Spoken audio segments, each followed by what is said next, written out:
Do you remember those creepy twin girls from the movie The Shining? How could you forget, right?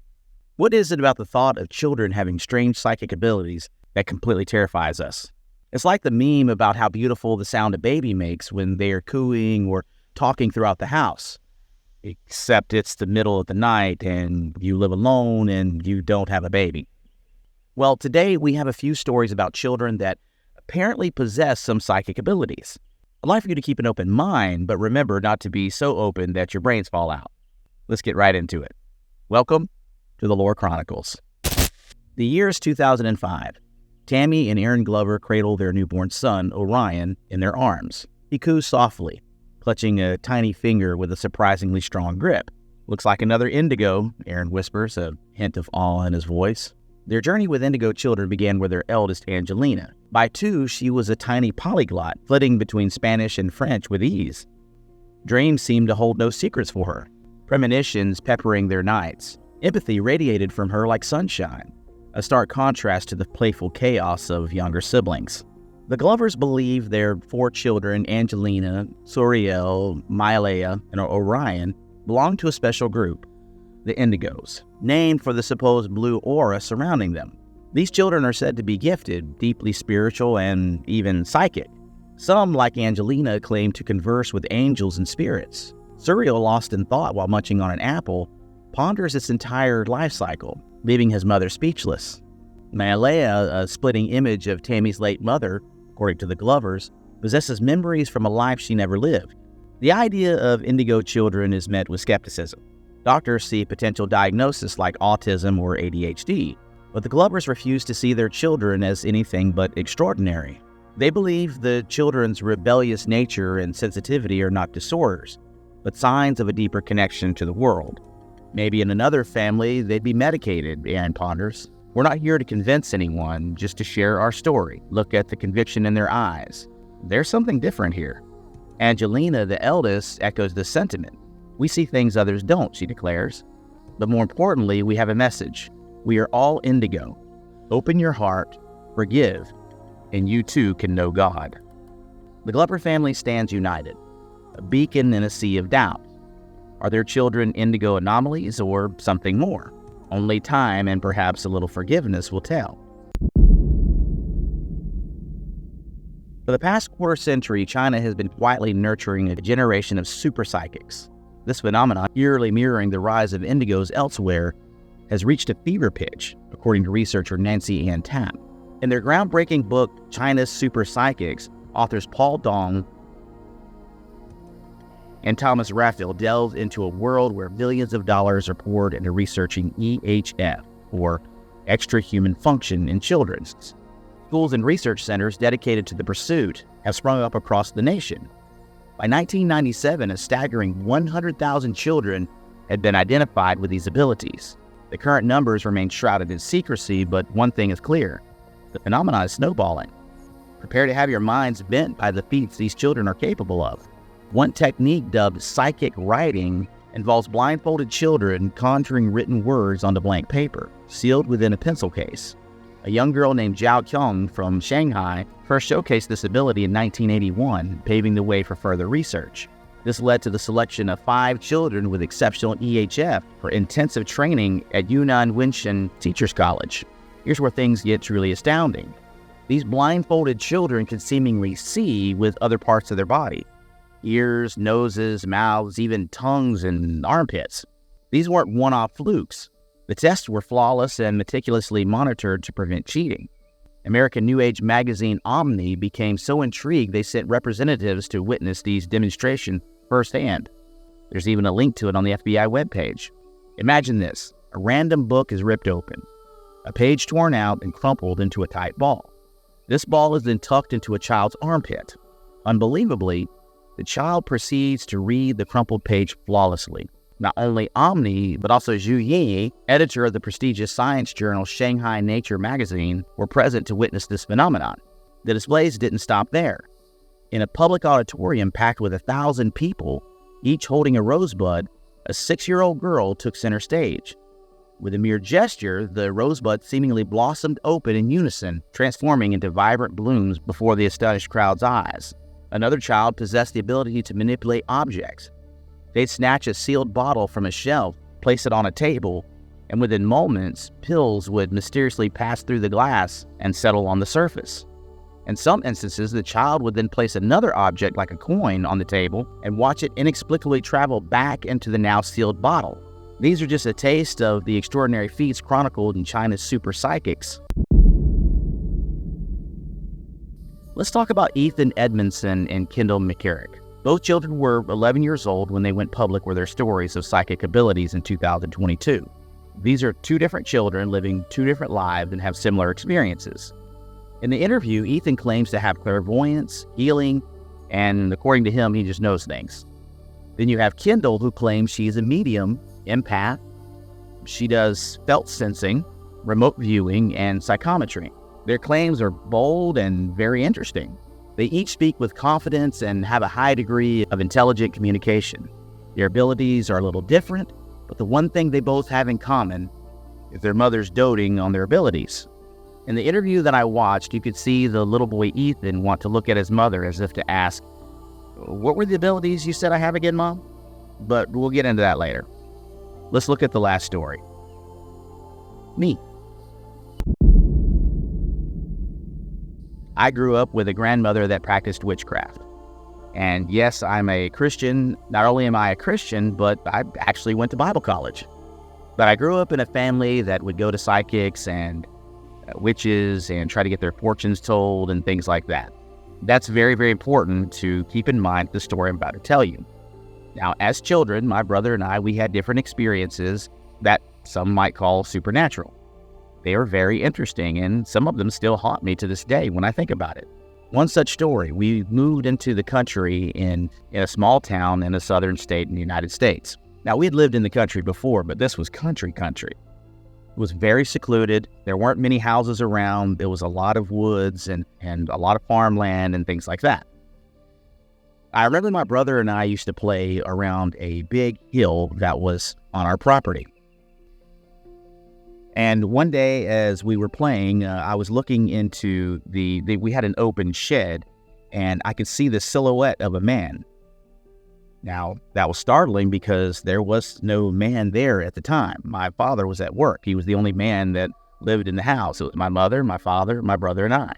So it kind of creeped us out, and we went to investigate, and we couldn't see it.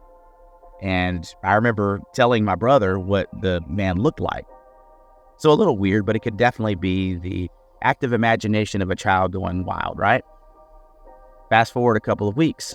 It was around 2 o'clock in the morning, somewhere around there, and there's a knock at the door, at our front door. No one goes through the front door. The entrance to the home was typically on the side. The front door, like many houses, are there for decoration more than anything. Most people go through garages and stuff like that. The knock came on the front door, and my father got up to investigate. He was looking out the door, didn't actually quite open the door, but he could see through the peephole, and there was an old man that was dressed in old clothes that was asking my father for some help. He said his vehicle was broken down and it was just down the street.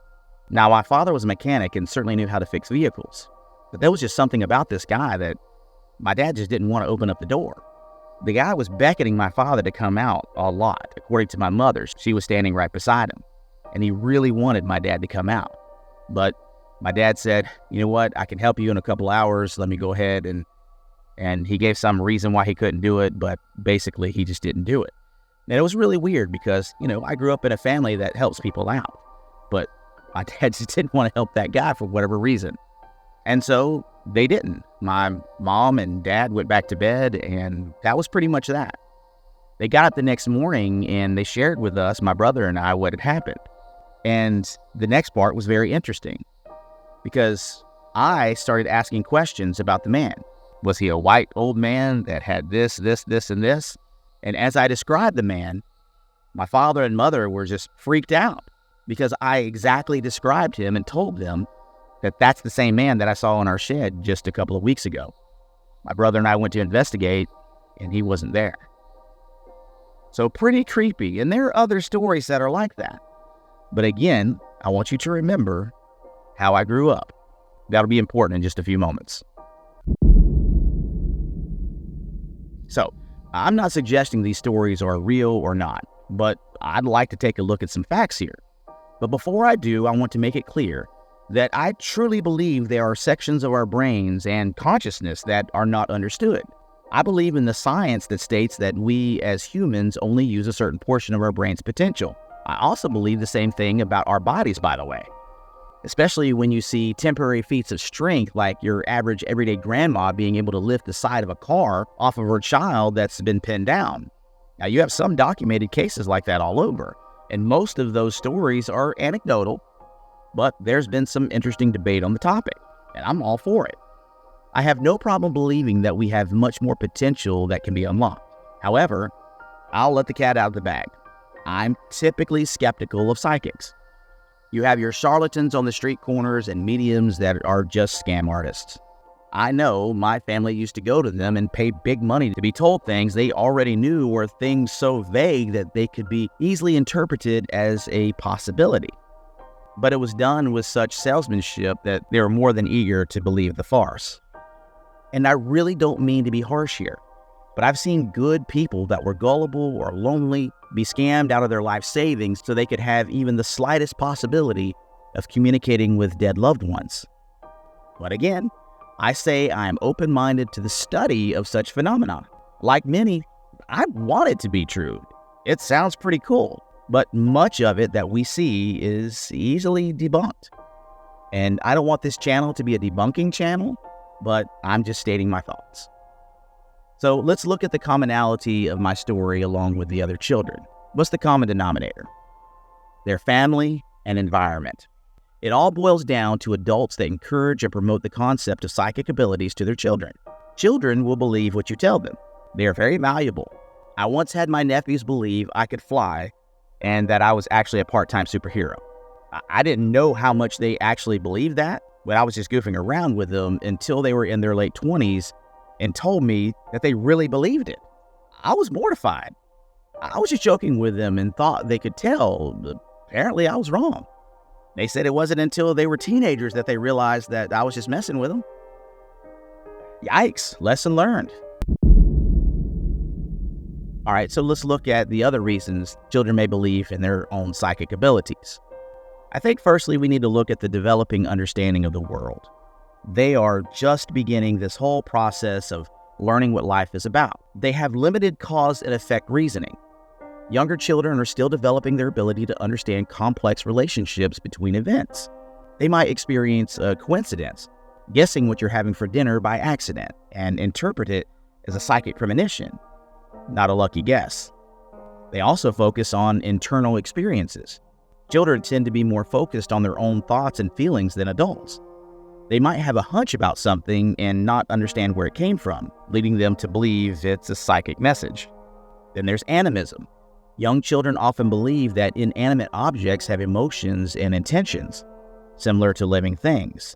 This can extend to a feeling of being connected to everything around them, which they might interpret as a form of psychic ability. Secondly, you have very active imaginations. Vivid dreams and daydreams. Children have those active imaginations sometimes blur the lines between reality and dreams. They might have vivid dreams that feel real, leading them to believe they've had a premonition or seen the future. Children often engage in pretend play with imaginary friends or scenarios. These experiences can feel very real to them, blurring the lines between their fantasy world and the real world. They might believe that they have special powers because of their imaginative experiences. Younger children often believe in magic and fantastical creatures. They might project these beliefs onto themselves, believing they have special abilities not everyone else possesses. And by the way, I had all of that. Thirdly, you have the influence of media and culture. Many popular stories and shows feature characters with psychic abilities. Children are exposed to these portrayals and may confuse fiction with reality. They might believe that having a sixth sense or premonition is a normal human ability. You also have books and comics. Stories filled with fantastical elements and characters can fuel a child's imagination. Reading about telepathy, telekinesis, or precognition might lead them to believe they too can experience these things. And especially children that are lonely or ostracized from their community, they tend to lean towards those things as an escape. You also have family and friends, which I spoke about earlier. If someone close to a child believes in and discusses psychic abilities, It can influence the child's own perspective. Children often look up to adults and may adopt their beliefs. Fourthly, you have the difficulty expressing emotions. Nonverbal communication. Children are still developing their emotional vocabulary and may not always be able to express how they feel. They might pick up on nonverbal cues like tension in their parents' body language and interpret it as a feeling or premonition of something bad happening. As children develop their sense of self, they become more aware of their own physical sensations. They might misinterpret internal feelings like anxiety or excitement as psychic warnings or messages. By understanding these reasons, we can better respond to children who believe they have psychic abilities. We can gently explain the difference between fantasy and reality, encouraging them to explore their creativity in a healthy way and validate their emotions by offering support and understanding. Again, I want to state that I am open to the possibility of there being more to life than what we see. In fact, as a Christian, I accept many things by faith alone. I believe in a spiritual realm, and I don't believe that affects my ability to use sound reasoning when looking at supernatural topics. Remember, I want them to be true, but I evaluate things with what can be authenticated by reliable sources, or at least reliable to me. And I interweave my own personal religious bias based on the Bible and my belief in God. Did you see what I did there? I admitted my bias. I believe my bias is true, and I'm sure you believe yours is too. So let's have a discussion. Now, please don't start a troll war or be mean in the comments. I'm curious to hear your experiences, and I won't attack you, and I'll ask others not to attack you as well. I like to hear the stories and would love to hear why you also believe they are true. No judgment from me, just curiosity. I've shared my beliefs on the topic and tried to be as transparent as I could. So what say you, my friends? If you enjoyed this episode of the Lore Chronicles and want to see more, be sure to check out our other videos on our channel. And liking and subscribing wouldn't hurt either. We'll see you next time.